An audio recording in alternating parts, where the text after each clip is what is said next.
Well, thank you so much for having us. We're very excited to be here. This is my first time actually being at this conference. I missed it the last 2 years because I was out of state, but what an awesome group of people, great presenters so far, and really looking forward to this afternoon.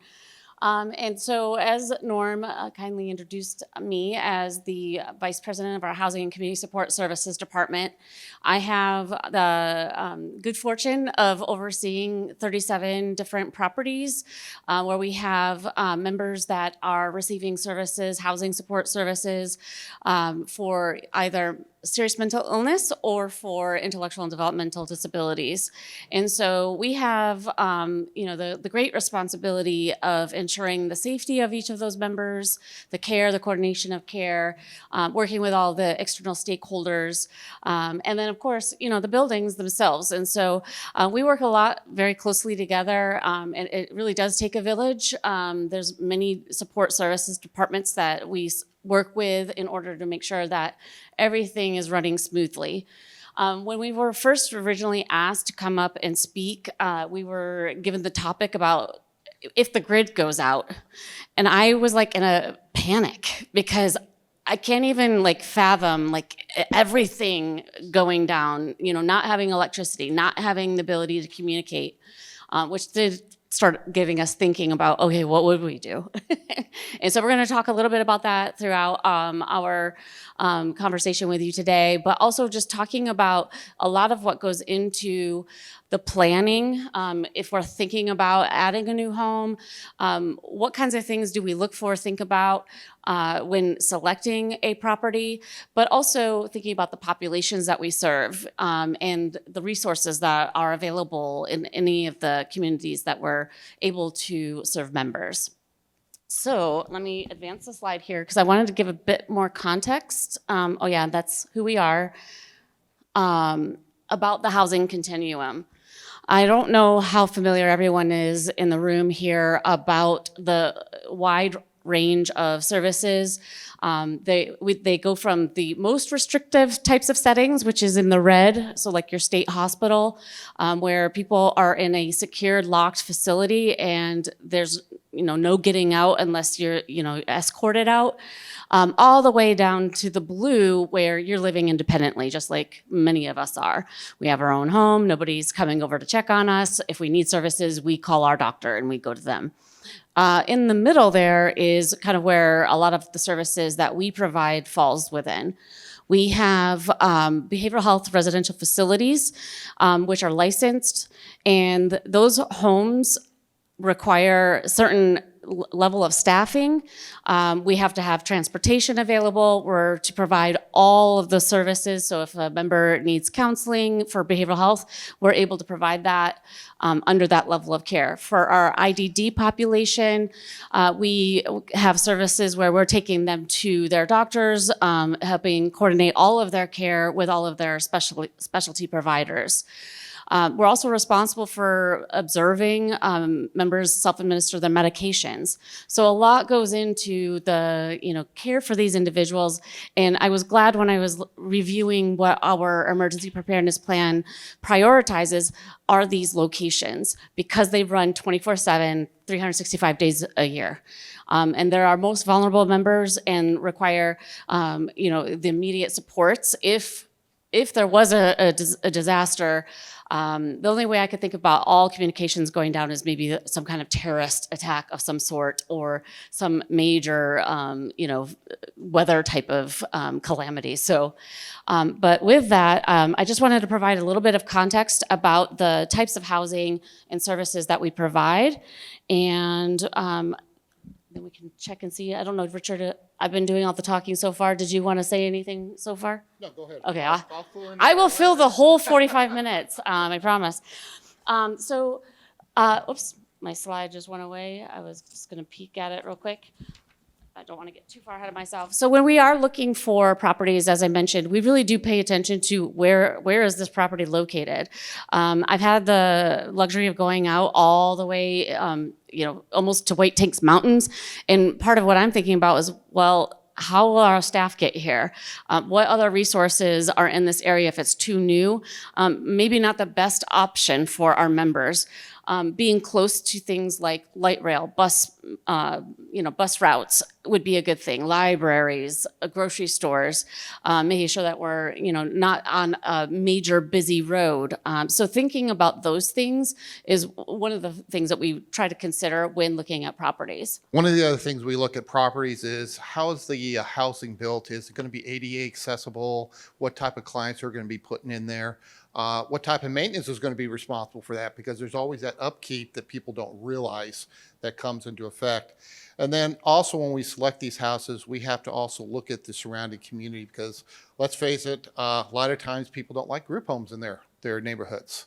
So again, we have to look at it. Are we going to be a good fit for this area? Are people going to be able to thrive at this time? So those are some of the things we actually do look at as well. Yeah, I'm remembering when we walked through a house just not too long ago, I'm looking around going, oh, it's got new flooring and the walls are painted white and there's lots of space. And Richard's watching, a ball roll down because the floor was so uneven. And so we definitely have a different perspective when we're looking at things. But, I'm thinking about safety. Is there enough space for people to spread out so that they're not right on top of each other all the time? Some of our homes have blind spots where, we have to train our staff to be a little bit more aware. If somebody is in the back hallway and if you're not able to see or hear what's going on, there could be potential risks. So we are always looking at, how does this floor plan work for us? And making sure that we are providing our staff with ongoing training, reviewing incidences anytime anything occurs, debriefing, figuring out what could we have done differently. But I agree about the inclusivity, about the neighborhoods, we want to get to know our neighbors and be good neighbors. We want to be part of the community. In some cases, we have had, we've invited people to come and get to know us, and are not afraid of having, more educational kinds of meetings with the community to make sure that we're welcome, because it can be challenging at times. There is sometimes still stigma about, oh, there's a van, and so, there can be complaints that way. But really, truly, it is a team approach. Not only our facilities is heavily involved in any kind of decisions, but so is our risk and quality management department, looking at licensing. How easy is it going to be for us to be able to license a home like this and to be able to provide the kinds of services that we'd like to provide? One of the homes that we had looked at, also, I paid attention to, is this a young neighborhood or an older neighborhood? Because if we're moving, let's say, adults in to the community, we want to make sure that it's going to be a good fit for the people around us too. So, all right, moving on. So I just wanted to have this as a reminder that safety and security is our number one priority for our members, for our staff, and also for the community. We're always keeping those three things in our minds at all times. And just like any one of our homes, things happen daily. While I was sitting here, I've seen several emails about things I'm gonna have to follow up on a bit later this afternoon with my team, and to make sure that our members are safe and that we're doing what we need in order to coordinate care. But safety and security is really, truly this gentleman's wheelhouse, so I want to give him some space to say some more. Some of the things I do here, as well as if you looked at my bio, I'm retired law enforcement. I've been doing a lot of different things. So I've been working with Copa for a long time, even when I was an officer. Actually, when it was called the Back in Partners Recovery. But some of the things we look at is on our facilities is the engineering administrative controls we have to keep our people safe, our members, our employees, but especially at these houses, we have to have egress for them because some of them are disabled, but we have to look at the safety of the community as well, how locks, changing codes and stuff like that. So there's a lot of different things that go into the areas. Some of the things I routinely do is I'll check locations as far as I'll use the crime maps, see what type of activity is going around these houses and stuff, because some of these houses, let's face it, you get them, they're not in the best neighborhoods all the time. And you want to keep on top of that so you can let your clients know, your members know, hey, look, this is what's going on. We need to be aware of this. We have safety meetings all the time. We discuss the things like this. But this all wraps into what we do here, especially with the houses. And I know she said 37 houses. Just to give you an idea of what we deal with. We have 53 locations in 2 states, okay? 13 of these locations are large clinics, okay? The rest of them are houses, with the exception of 15 of them. They're multi-housing with about 81 apartments on it. So as you can see, we're kind of spread all around. We provide this housing for these folks. We come in, we do the maintenance for them, we do the safety for them. I work a lot with most of our houses are in Mesa with Mesa PD, especially in some of our duplexes that, again, aren't in the best neighborhoods, to help out with the homeless and stuff like that and partner with them. So there's a lot that goes in there to go ahead and provide a very positive environment for our members at this time.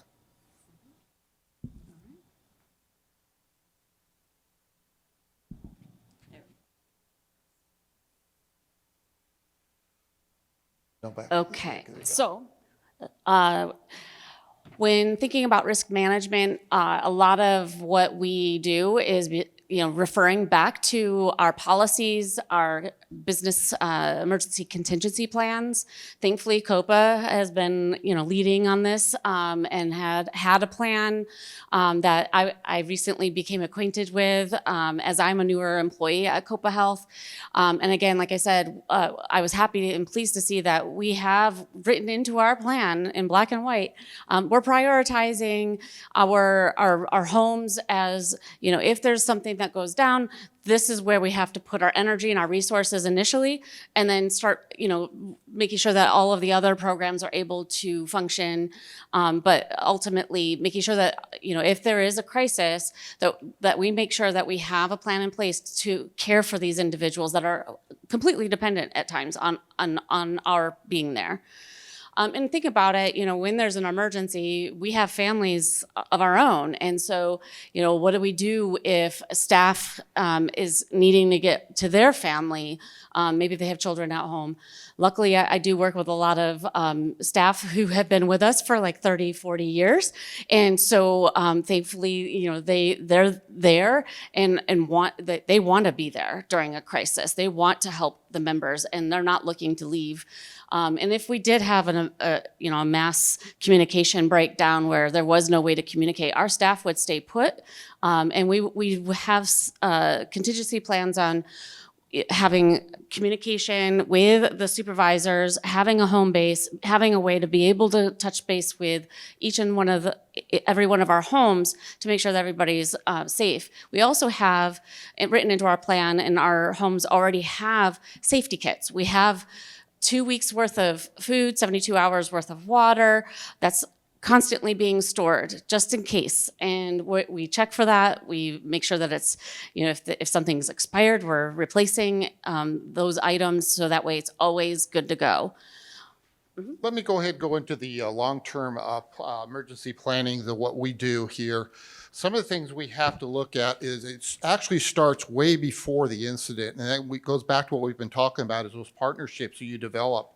And those partnerships are not only with your local police and fire, but it might be with your local city, municipality, or other nonprofits or other organizations like yourself. But one of the ones a lot of us we miss is some of the religious organizations out there that can help you out. I know I'm from the West Valley, and we have one of the largest churches out there, and they are just fantastic to work with. And when we needed something, we could go to them. You need to develop these relationships with them, because they will come forward. They will provide you help. A lot of times they'll open up their facilities for you and stuff like that. So that comes first with the community partners. Some of the other things we have to look at I look at is for the emergencies, whether it's short-term or long-term. The long-term is what really concerns me, like we talked about today. The first gentleman from Superstation Fire, the chief there, was talking about how Verizon is almost, shut down with the with the Open golf tournament. What happens if we do lose all the communications there? Think about what we're going to do afterwards. How are you going to communicate? How are you going to do things? So those are the things we kind of look at, how we're going to handle that. The other thing is she talked about appropriate staffing. Remember, we have an incident where we lose something that a lot of the staff are going to be worried about their families, aren't we? Okay, what are you going to do for the families? How are you going to facilitate that? How are you going to make sure you get that staffing in to help our members? Because like I said, a lot of our members here, they have to have people with them, okay, day to day. So we look at that. Some of our options, of course, is shelter in place. But however, we have 2 buildings identified. And why we identified these buildings for these homes in case we had to move them is because they were large facilities. They had showers, restrooms, they had kitchen, they had large areas that we could go ahead and bring in beds and do what we need to bring those folks in to keep them protected. But one of the things we have to think about, well, what are you going to do for electricity? And some of the things you have to look at is some of the recovery services contracts out there. Maybe you want to enter into one of those.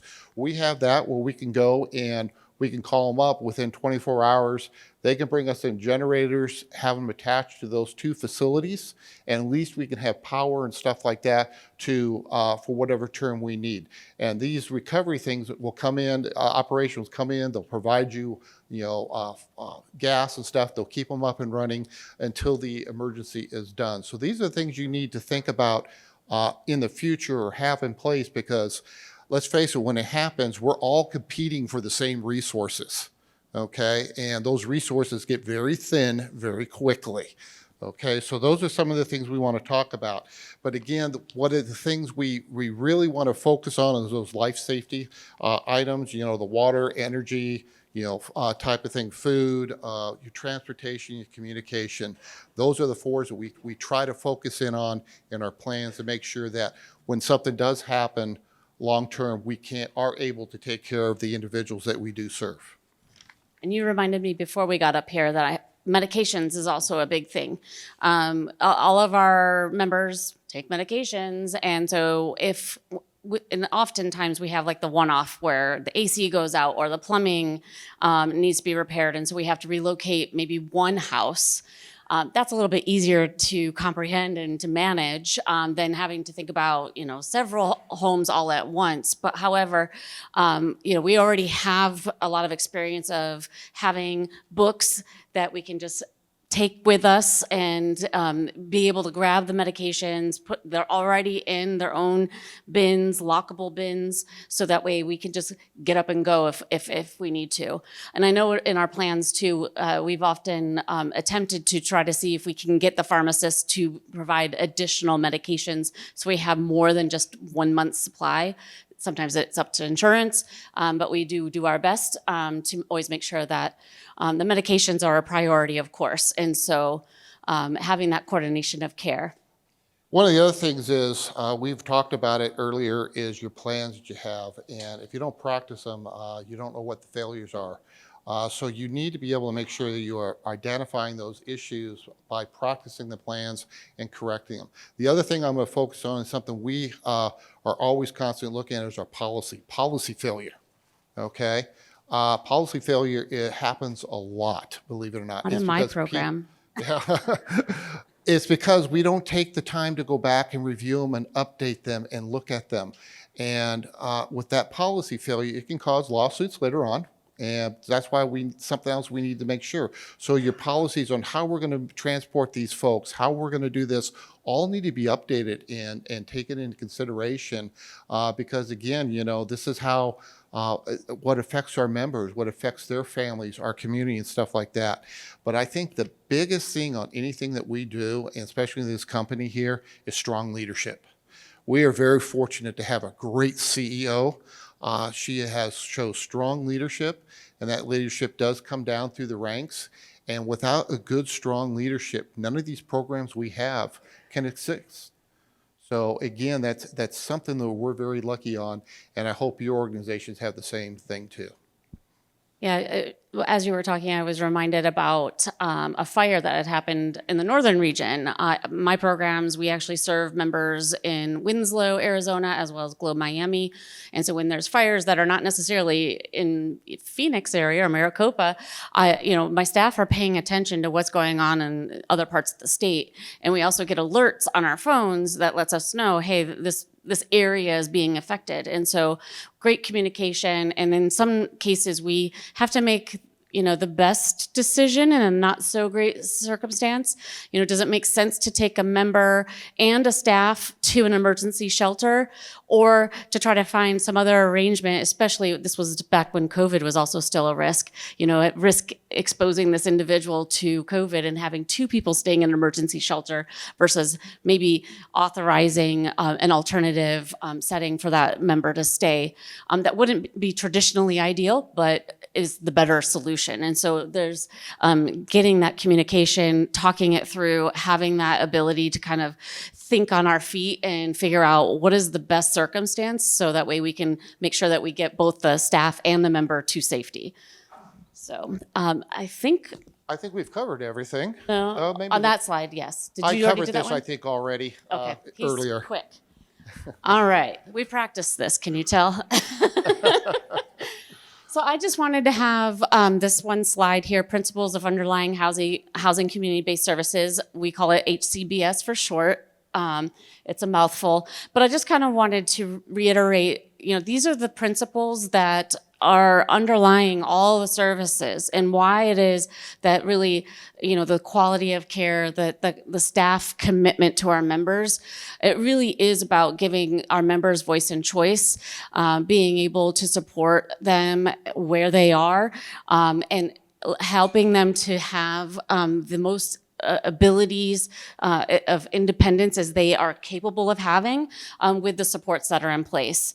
And so, like I mentioned, when things have gotten kind of dicey, or if there was a crisis, a lot of our staff, they want to be able to serve and to see the members through, because they know the members the best. They're able to provide them, with a lot of reassurance. But our members also have really strong connections in the community, sometimes with their own families.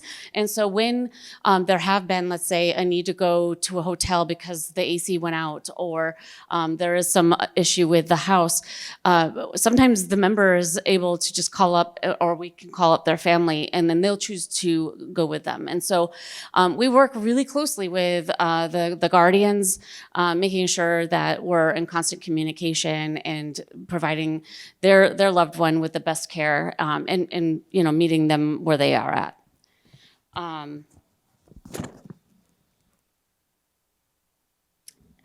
So the next one is just, again, highlighting the training. Our team has to have annual trainings.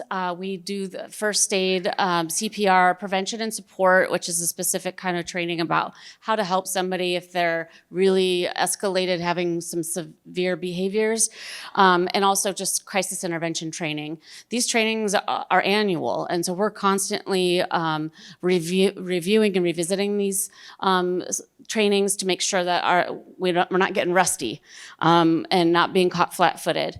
And like Richard already mentioned, we're reviewing incidences and we're reviewing our policies. So if something really didn't go well, and maybe we made an error, or maybe this outcome wasn't as good as we had hoped, then we're looking to see how can we maybe revise our policy, how can we, maybe have a better tighten up our plan, so that way we've thought it all the way through, and so the next time we handle it differently. We do run drills monthly, so we have all different kinds of disaster drills that we have to run throughout the year. So those are constantly happening. Just keep everybody on their toes and ready for if something really were to happen. We do have regular staff meetings. We have individual supervision. And so as we go throughout the year and as things happen, we're just constantly working with each other to give each other feedback. And so making sure that we're updating our policies and our programs as needed. And employee resources. I think it's really important to not forget about the staff. They have feelings and emotions and, get tired too. And all of us as helpers and, first responders in the room, we have to do our own self-care. It's really, really important. If we're tired and showing up, we're not going to be our best selves. And so our members deserve the best quality of care. And so it's really important that we're doing what we can to make sure that we're taking breaks, vacations, and, spending time with our friends and working out, exercising, eating healthy, all of those important things. Okay. And I think I just went backwards somehow. And so just finally, the support planning, all of our services and members have very extensive plans. We call them individual service plans. We also have safety support plans. It tells our staff what to do in case there is a behavior, if our members are struggling. Our members are gonna be scared if something's going on that's, they like their routines. We all do. And so when sometimes our routines get out of hand or are changed up, we need to be ready for the behaviors that might come about. That might make things a little bit more stressful in the moment, but we're ready for that too, because we understand that we have the documents, we have the resources to help us to be able to support our members. So, and again, it's just the collaborative team approach. Yeah, one of the things I do want to, before we close here, one of the things we're very fortunate is when, we're a behavioral health company and, sometimes, we have people go in crisis, make threats or whatever the case may be like that. We're very fortunate that we do have a core team that we could get together within about 30 minutes and really staff that out. Okay, but that's very important for us to be able to keep our members safe, our employees safe, whether or not the threat is bigger, whether it's a facility or something like that. But again, we kind of bring the whole home approach to this when we deal with our individuals and with our organization, because we have our hands in a lot of things, but it's all about assisting those with disabilities or behavioral health. And that's one of the things that drew me to this organization. All right.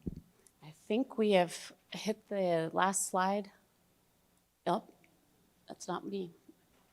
Now, questions. I know Norm's going to go out there and do that. Yes. Yes. Yeah. Oh, I must have got John Scott's.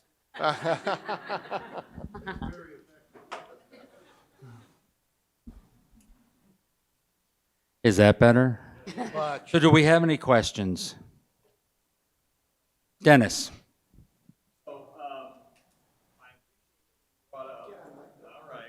I'll get the mic.